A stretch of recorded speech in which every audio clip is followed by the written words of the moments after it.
Alors, sur le plan social, je dirais qu'il y a eu aussi des avancées importantes. Et c'est un point très important parce qu'on a tendance à l'oublier.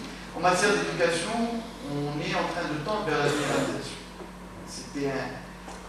Il y a beaucoup de travail dessus. C'était un des grands objectifs en fait depuis l'indépendance. Et aujourd'hui, on peut dire qu'on est en train de se rapprocher de cet objectif. Il y a eu également donc, un certain nombre de mesures pour lutter contre l'abandon scolaire, notamment au niveau du monde rural. Et avec le projet, avec TICIR, le programme TICIR, nous avons réduit de 60% l'abandon scolaire dans tous les villages en fait, qui ont bénéficié, les écoles qui ont bénéficié de ce programme. 500 000 familles donc, qui bénéficient d'une aide directe pour que leurs enfants restent à l'école, avec un suivi régulier de la présence des enfants à l'école. Il y a également, je dirais, au niveau de la protection sociale, la mise en place du régime d'assistance médicale. Donc c'est fait pour les plus vulnérables, à qui on donne la possibilité d'avoir une assurance maladie et de pouvoir bénéficier gratuitement des soins de santé de base. Donc aujourd'hui, nous avons 50% de la population marocaine aujourd'hui qui a une couverture sociale, et on était à 30% donc grâce au RAMED. Et nous avons aujourd'hui 6 millions de pauvres et de défavorisés qui ont aujourd'hui une couverture médicale. Et c'est un élément très important. Et on va vers les 8 millions, chargera cette année, donc tel que prévu, pour atteindre les 60%. Il est aussi important de dire aussi qu'il y a également au niveau de l'accès au logement une réduction de moitié du déficit en logement en 10 ans. Donc on était à 1 200 000 logements donc en termes de déficit qu'on a ramené à 640 000 logements. Et avec également, maintenant, il y a aussi un certain nombre de points faibles. Le premier point faible pour l'éducation, le journal l'a rappelé lors du discours du 20 août de l'année dernière, c'est bien sûr la problématique de la qualité de l'enseignement et une massification sans que la qualité puisse suivre. Et deuxièmement, c'est aussi mettre l'école, je dirais, 2.0, c'est-à-dire faire en sorte que cette école soit en phase avec l'évolution que connaît actuellement le monde pour être dans l'ère du numérique, dans l'ère de l'économie du savoir, pour préparer nos jeunes, en fait, nos enfants, pour pouvoir s'inscrire dans cette logique. Il y a également une grosse problématique qui reste en matière d'inégalité sociale.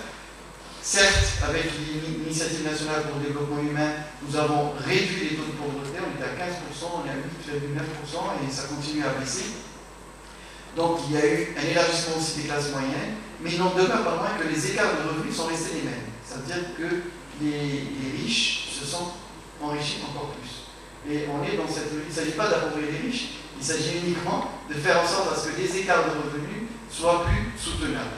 Et donc également, nous avons aussi au niveau de l'accès au logement, cette crise dont j'ai parlé, puisqu'on a une baisse des mises en chantier de 28% en 2013, donc, et avec moins 70% du niveau du logement social, ce qui montre bien que le modèle est en train de s'essouffler, qu'il y a besoin de remettre à plat le modèle donc, à ce niveau.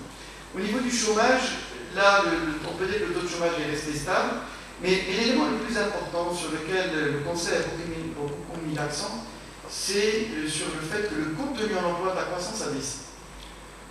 Un point de croissance a porté, je dirais, donc l'équivalent de 35 000 à 40 000 emplois créés. Aujourd'hui, un point de croissance amène 24 000, 22 000 emplois.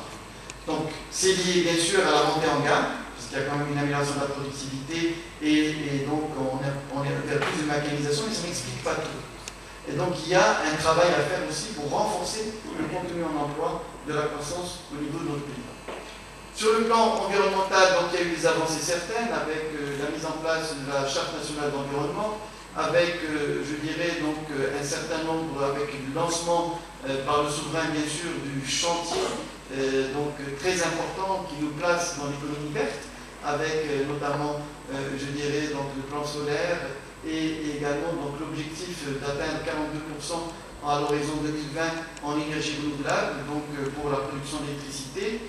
Il y a également, je dirais, donc, tout ce qui est lancé en matière d'efficacité énergétique, mais nous considérons que cela est bien, mais il s'agit d'aller au-delà. Et c'est la raison pour laquelle nous avons salué l'initiative du gouvernement, qui n'a pas encore abouti, de mettre en place une stratégie de, je dirais, du développement durable, qui intègre l'ensemble des politiques publiques je dirais, qui sont mises en œuvre au niveau du pays pour pouvoir tenir compte de l'environnement dans la conception des politiques publiques.